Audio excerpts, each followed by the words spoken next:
Bismillahirrahmanirrahim. Assalamualaikum warahmatullahi wabarakatuh. Alhamdulillahirabbil alamin.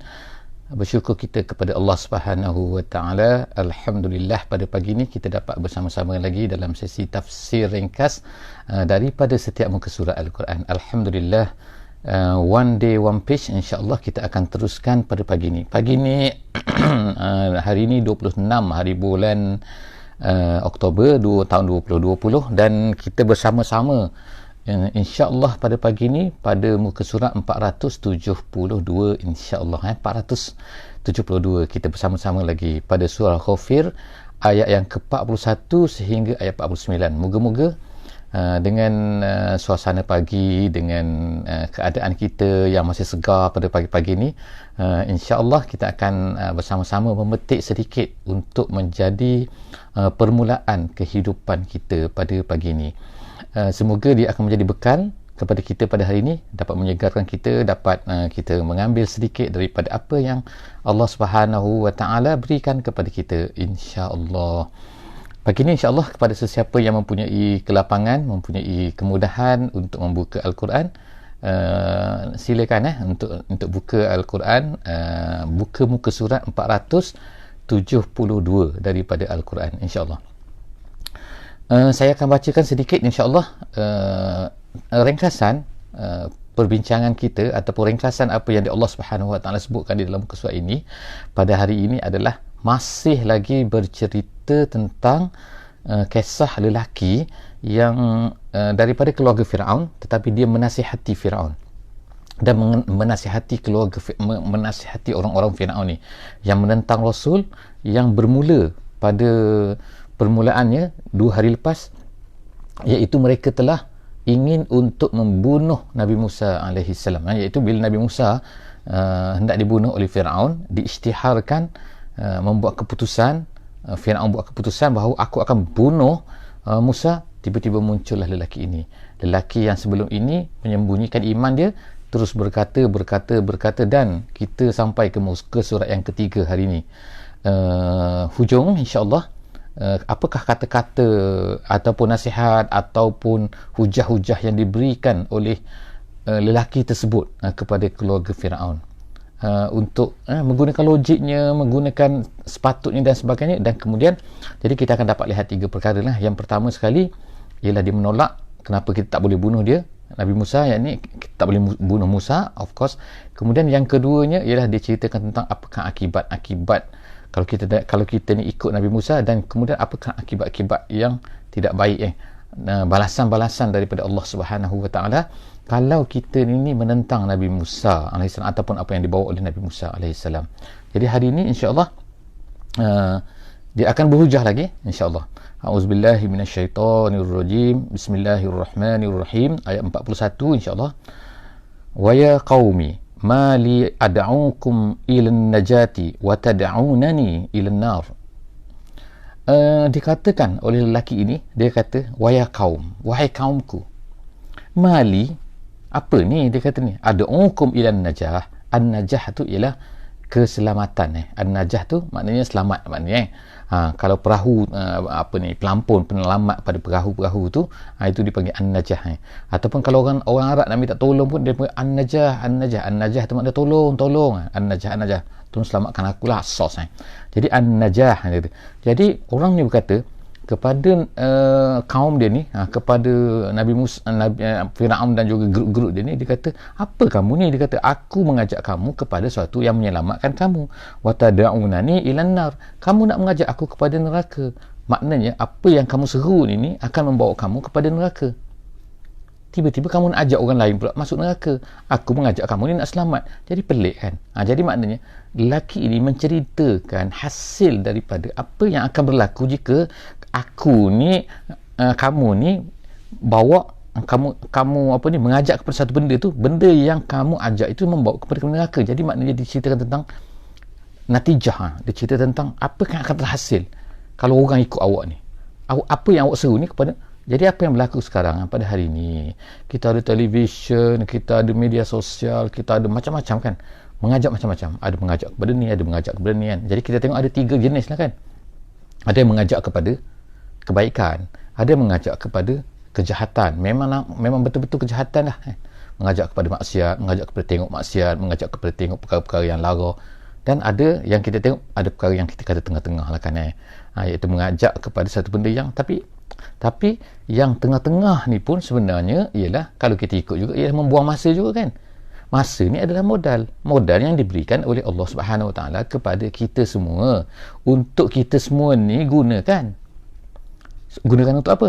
Untuk kita bisnes. Kalau orang beri modal pada kita ada modal untuk bisnes, tiba-tiba kita gunakan modal tu untuk perkara-perkara yang tak ada guna, bukan untuk membawa keuntungan kepada bisnes.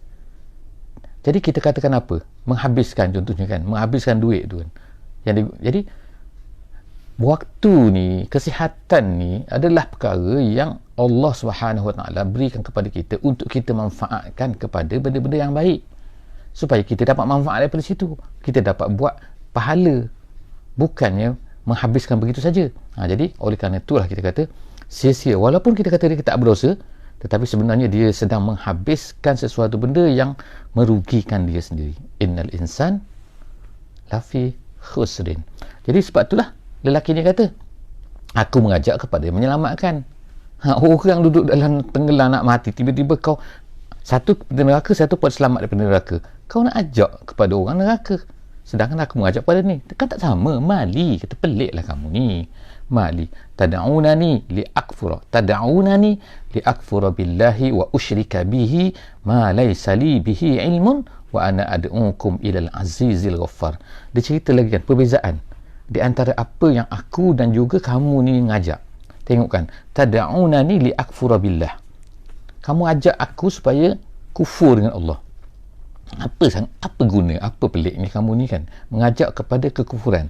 Wa usyrika bihi ma laysa li bihi ilmun, dan mengajak aku supaya syirik dengan Allah itu, iaitu suatu benda yang mana aku sendiri tak ada ilmu, tak ada hujah pun, awak pun tak ada hujah kan, dan tak boleh meyakinkan aku terhadap benda ni. Tiba-tiba kamu ajak aku kepada suatu benda yang macam tu. Kita pun kan katakan dalam kehidupan kita ni, kalau orang nak ajak kita kepada suatu benda kan, nak seru kita kepada satu benda, biarlah ada hujah kan. Itu benda kehidupan dunia, benda biasa kan, yang tak ada, misalnya tak adalah membawa kepada dosa dan pahala, kita katakan biasa, harus. Tetapi ini tiba-tiba nak ajak aku kepada syirik, dan syirik ini kamu tak ada hujah pun kan, tak ada boleh bawa pun bahawa begini dan begini, tiba-tiba kamu ajak aku kepada kufur kan. Sedangkan balik kemudian kepada yang mula-mula di situ kan. Kalau aku kufur, apa guna aku dapat? Ada aku tiba-tiba jadi kaya kerana aku kufur? Tak juga kan. Kalau aku ikut Islam, aku ni jadi miskin? Tak, bukan sebab aku ikut Islam aku jadi miskin. Kita kata sekarang ni orang Islam ramai miskin, orang Islam ramai mundur, tu sebab mereka tu mundur, bukan sebab mereka tu Islam. Jadi kenapa pula aku mesti kufur untuk jadi kaya, untuk jadi hebat? Tak ada kaitan. Itu usaha aku kan, usaha dan kerajinan aku. Jadi kita kena clear kan, benda-benda ni kan. Okey, jadi inilah abah ni kan, keluarga laki ni dia hebat lah, dia hujah-hujah ni kan. Kemudian dia kata lagi, la jaroma ni ada lebih kurang ada 5 kali dalam Quran sebut la jaroma. Jadi jaroma ni makna haqqan makna tak pelik lah, makna kalau ikut terjemahan tak pelik lah kan. Tetapi makna sini ialah haqqan sabata, gitu kan, dalam zilal dalam tafsir jalan lain dia katakan haqqan wa sabata. Jadi dia kata kat sini lah, la jarama, tidak pelik, annama tad'unani ilahi laisa lahu da'watun fid dunya wala fil akhirah wa anna maraddana ila Allah wa anna al musrifina hum ashabun nar. Lelaki ni kata apa? Dia kata tak pelik, dia kata annama tad'unani ilaihi apa yang kamu ajak ni, annama tad'unani ilaihi, apa yang kamu ajak aku kepadanya, iaitu kepada syirik, kepada kufur dan sebagainya ni, laisa lahu da'watun fid dunya wala fil akhirah. Ada dua penafsiran di sini, ataupun dua tafsir lah kita katakan, yang menceritakan apa maksud laisa lahu da'watun fid dunya wala fil akhirah. Tidak ada dakwah, kalau ikut kita punya terjemahan, tidak ada dakwah di dunia dan tidak ada dakwah di akhirat. Apa maksud tidak ada dakwah di dunia dan tidak ada dakwah di akhirat?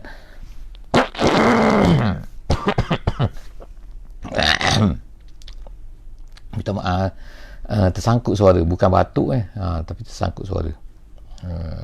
Sebab semangat sangat kan. Jadi insya-Allah laisa lahu da'watu fid dunya wala fil akhirah. Pendapat yang pertama kata dakwah ataupun seruan yang kamu ajak ni adalah satu benda yang memang tak logik, memang tak patut, memang tak patut kita ikut lah, kan? Tak patut kan? Dakwah yang sepatutnya tak wujud. Dakwah awak ni kan dakwah benda yang tak betul. Itu yang pertama lah kan, pendapat yang pertama. Pendapat yang kedua kata bahawa itu berhala yang kamu sembah tu, apa-apa yang kamu sembah tu dia tidak boleh menolong kamu di dunia dan juga di akhirat. Tidak dapat menyahut seruan kamu. Tidak dapat menyahut. Kalau kamu doa, kamu minta sesuatu kepada dia, dia sendiri pun tak boleh nak jaga diri dia. Lalat ke, burung berak ke, ini kalau berhala tapi sembahan ni macam-macam. Jadi oleh kerana itulah kita kata kat sini kan, bahawa dia kata ada dua penafsiran di sini. Yang pertama laisa lahu da'watun, ialah dia ni tidak boleh menyahut seruan. Yang keduanya ialah suatu dakwah, satu ajakan yang awak semua ajak ni, kami ni, aku ni kan, adalah satu dakwah yang tidak layak wujud. Laisa lahu da'watun fid dunya wala fil akhirah, dan juga di akhirat. Wa anna maraddana ila Allah, sedangkan kembali kita semua ni maraddana tu mana? Marja'ana. Wa anna marja'ana itu ialah tempat kembali kita. Jadi kita ni nak kembali ke mana? Kita semua kan kembali pada Allah. Mati kan, tak kira muda, tak kira tua kan. Baru beberapa hari lepas kan kita ada Masya Allah kan, Allah Subhanahu Wa Taala telah mengambil salah seorang daripada kita kan, yang besar di sini kan. Maknanya masih muda lagi, tapi Allah Taala dah ambil pergi. Maknanya kita bila pergi ke mana? Pergi kepada Allah Subhanahu Wa Taala. Sebab itulah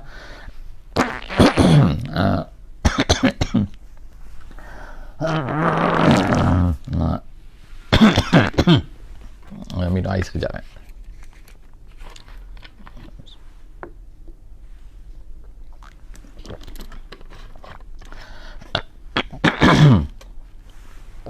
Jadi kita kata sini iaitu apa, bila kita ni pergi, kita akan sebut apa? Inna lillah. Orang meninggal kan, inna lillah wa inna ilaihi raji'un.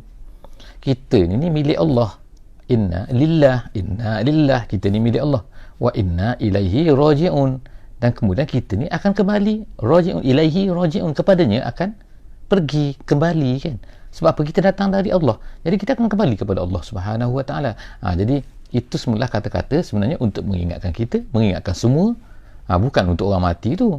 Kita ucapkan kata-kata ni adalah apa? Untuk mengingatkan kita, mengingatkan sahabat-sahabat kita yang masih hidup ni, yang mendengar ni kan.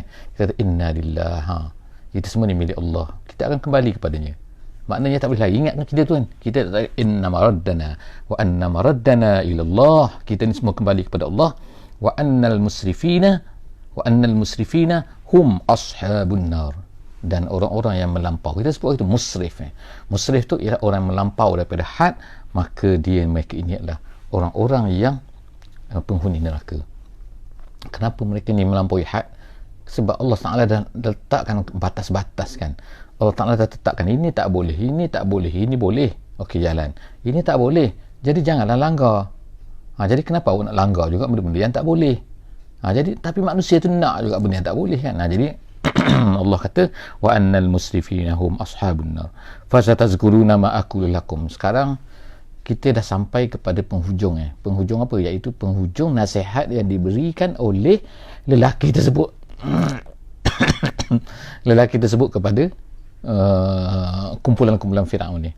Lelaki daripada keluarga Firaun tadi berkata, dia kata tak apa, dia kata fasatazkuruna ma aqulu lakum. Nanti kamu akan fasatazkuru, kamu ingat nanti ma aqulu lakum, apa yang aku katakan kepada kamu pada hari ini. Kemudian wa ufawwidu amri ila Allah. Sekarang tengok ke mana Firaun, semua dah mati. Ada lagi tinggal pada hari ini? Tak ada kan. Jadi Firaun dah mati, tentera dah mati, semua yang baik pun mati, pergi semua kepada Allah Subhanahu Wa Taala. Jadi bila pergi kepada Allah, tahulah fasatazkuruna ma aqulu lakum. Kemudian wa ufawwidu amri, ya Allah, kata lelaki ni, aku serahkan. Ufawwid, kita kata hari tu bahawa surah ini dia punya core dia adalah kita punya tema dia adalah ad-da'wah wa tafwid ila Allah fi da'wah. Kita berdakwah, mengajak orang kepada Allah, dan kemudian kita serahkan hasilnya, apakah yang akan terjadi, kepada Allah Subhanahu wa ta'ala di dalam dakwah kita. Itu dia punya tema kepada surah ini. Jadi sekarang ni lelaki ini menggunakan perkataan ni, iaitu apa? Wa ufawwidu amri ilallah. Aku serahkan, dia kata, fasatadkuruna ma aqulu lakum wa ufawwidu amri ilallah innallaha basirum bil ibad. Allah Ta'ala ni maha melihat hamba-hambanya. Bukan dia biar macam tu saja kan. Nabi Musa ke, Nabi Harun ke, apa yang Firaun buat ke, bukan Allah Subhanahu wa Ta'ala tak nampak. Allah Ta'ala tahu semua. Jadi apa yang Nabi Musa pergi seru, Allah Ta'ala tahu. Apa yang kamu buat tu Allah Ta'ala tahu kan. Apa yang kita buat sekarang ni Allah Ta'ala tahu. Basirun bil ibad. Jangan ingat Allah tak tengok kan. Ada CCTV. Bayangkan kita kalau ada CCTV pun kita takut nak buat salah kan. Nampak CCTV tu kan, itu CCTV, ini malaikat ni, memang nampak kan. Sebab itulah orang yang yakin Allah Ta'ala ni nampak apa yang dia buat, dia tak akan buat jahat.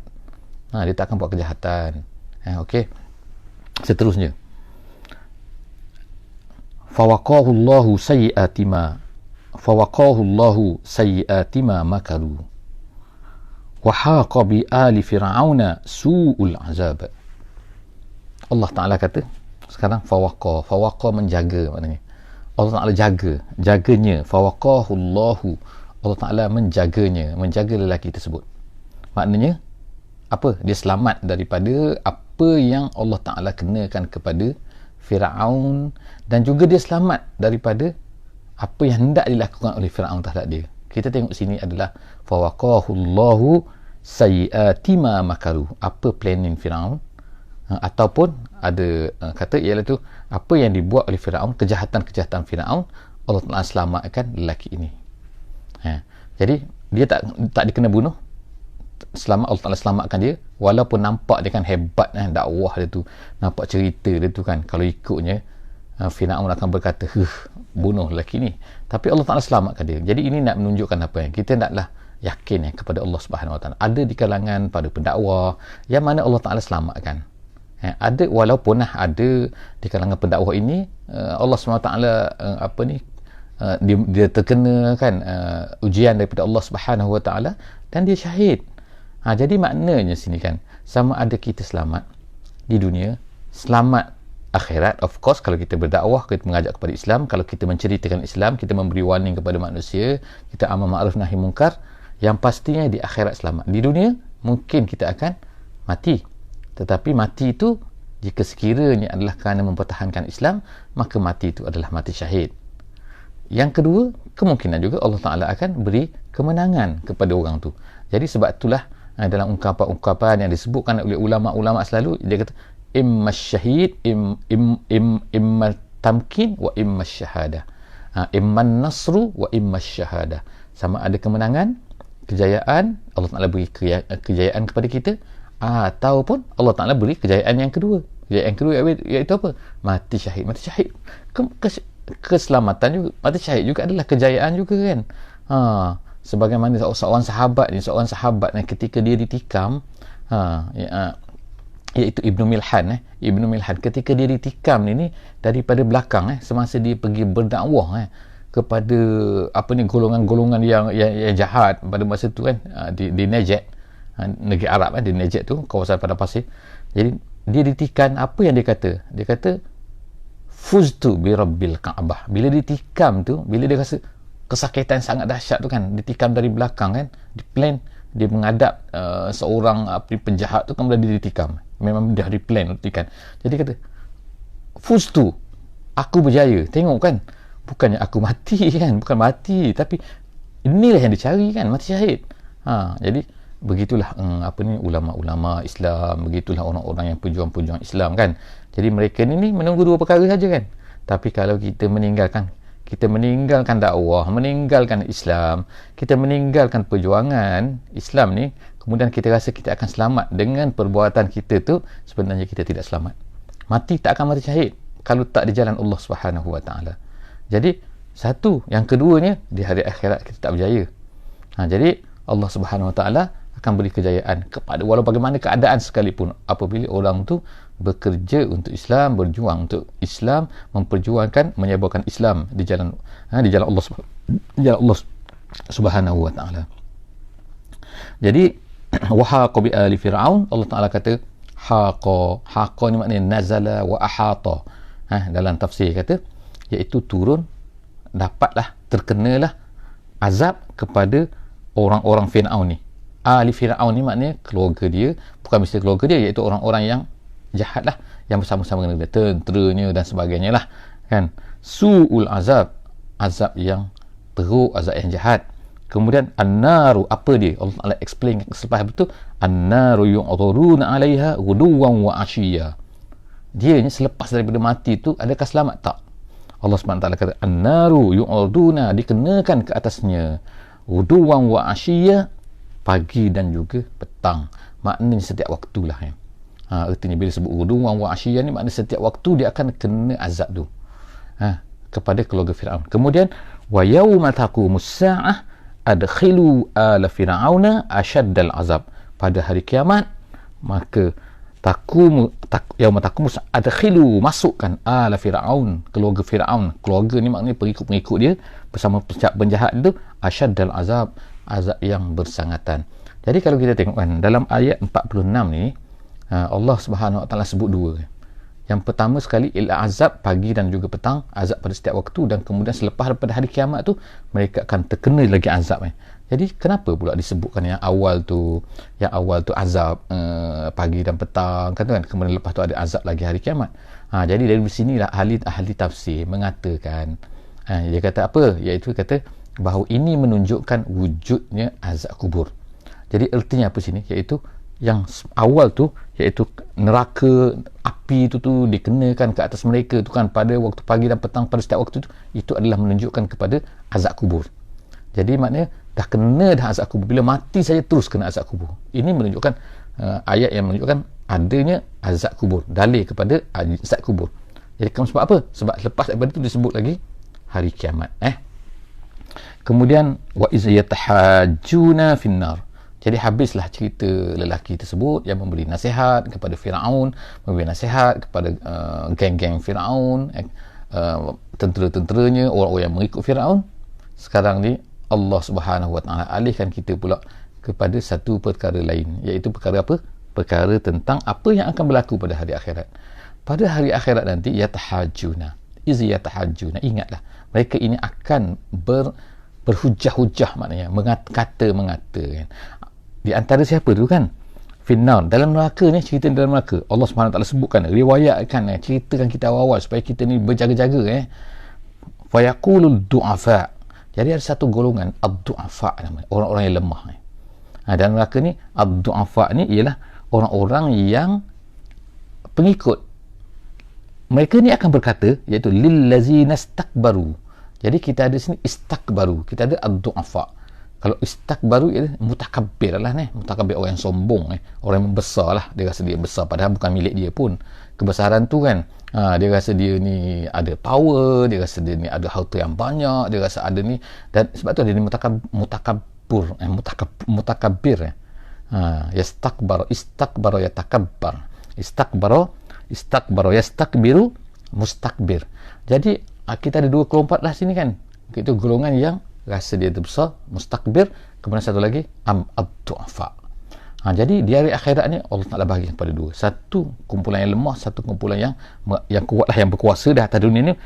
Inna kunna lakum taba'a. Tengok dia kata, kami dulu ikut kamu. Lakum taba'a. Tengok kan, bahaya sekarang ni jadi pengikut ni kan. Jadi pengikut dan juga menjadi orang yang mempunyai pengikut, orang yang ada pengikut, mereka ni akan berantaian nanti, akan berhujah-hujah di hari akhirat nanti. Allah SWT sebut, fahal antum mughnuna anna nasiban minan nar. Apa yang mereka kata di hari akhirat nanti, orang-orang ad-du'afa ni, yang lemah ni, pengikut ni akan berkata, kami dulu ikut kamu. Dia kata, boleh tak tolonglah sekarang ni. Tolong apa? Tolong ringankan sikit kan, ambil sikit ni balasannya, sebab kamulah dulu kami ikut kamu. Jadi Allah Ta'ala cerita kepada kita. Kemudian qala allazina istakbaru, berkata orang yang istikbar ni, yang sombong ni kan, yang berkuasa ni kan, yang mempunyai pengikut, yang orang ikut dia ni, inna kullum fiha, kita semua, dia kata, dalam neraka, dia kata kita semua pun kena seksa ni kan. Innallaha qad hakama bainal ibad, Allah dah putus dah di antara hamba-hambanya. Tak boleh dah, aku pun tak boleh tolong kamu. Macam mana? Yang pertama ni, inna kunna fiha, kita semua, aku pun dalam neraka, kau dalam neraka, macam mana aku nak tolong kau? Aku pun sakit. Orang sakit nak tolong orang sakit? Tak. Kalau dalam hospital, nurse, doktor lah yang tolong orang sakit kan, bukan orang sakit untuk tolong orang sakit. Aku nak tolong berubat kau, aku pun sakit. Aku sakit jantung, macam mana aku nak tolong kau? Aku pun masalah. Jadi itu dalam hospital. Kita cerita sana dalam neraka sekarang ni, dua-dua tu kena seksa kan. Macam mana? Tapi nampak nak tunjukkan bahawa kan, bagaimana di hari akhirat tu kan, baru tahu. Jadi kau mengikut orang, jangan ikut kalau benda tak betul. Kalau benda tak betul. Jadi kalau benda tu betul, kita ikut bukan kerana apa? Kerana benda tu betul, bukan kerana kita nak ikut dia. Okey, kemudian waqala allazina finnar li khazanati jahannam ud'u rabbakum yukhaffif 'anna yawman minal azab. Berkata orang-orang yang dalam neraka ni kepada penjaga mereka. Sekarang ni mereka pula berkata kepada malaikat. Kedua-dua mereka semualah berkata kepada malaikat. Khazanah jahannam ni penjaga neraka jahannam. Dia kata ni, tolonglah, dia kata, Tuhan kamu. Tuhan kamu panggil Tuhan kamu, tolonglah, beritahu kepada Tuhan kamu, ringankan sikit kami ni. Dikatakan yukhaffif 'anna yauman minal azab, satu hari saja kan. Satu hari tengok kan, nak minta juga kan, walaupun sikit lah sini kan, nak kata kan, walaupun sikit, tolonglah juga ringankan. Jadi mana boleh kan? Adakah Allah Subhanahu Wa Taala menyahut seruan mereka? Apakah jawapan malaikat tu kepada orang ni yang minta kepada mereka ni? InsyaAllah kan, kita akan sambung perkara ni kan. Kita tunggu apa dia jawapan dia, apa jawapan malaikat tu kepada orang-orang yang nak minta kepada aku pula kan, suruh aku pula, apa jawapan dia? InsyaAllah jumpa esok. Kita berjumpa lagi di hari esok. Aku qauli hadza wa astaghfirullahal azim li wa lakum wa billahi taufiq wal hidayah. Wassalamualaikum warahmatullahi wabarakatuh. Subhanakallahumma wa bihamdik, nashhadu an la ilaha illa anta, nastaghfiruka wa natubu ilaik. Bismillahirrahmanirrahim. Wal 'asri innal insana lafi khusr illa allazina amanu wa 'amilus solihat wa tawasaw bil haqqi wa tawasaw bis sabr.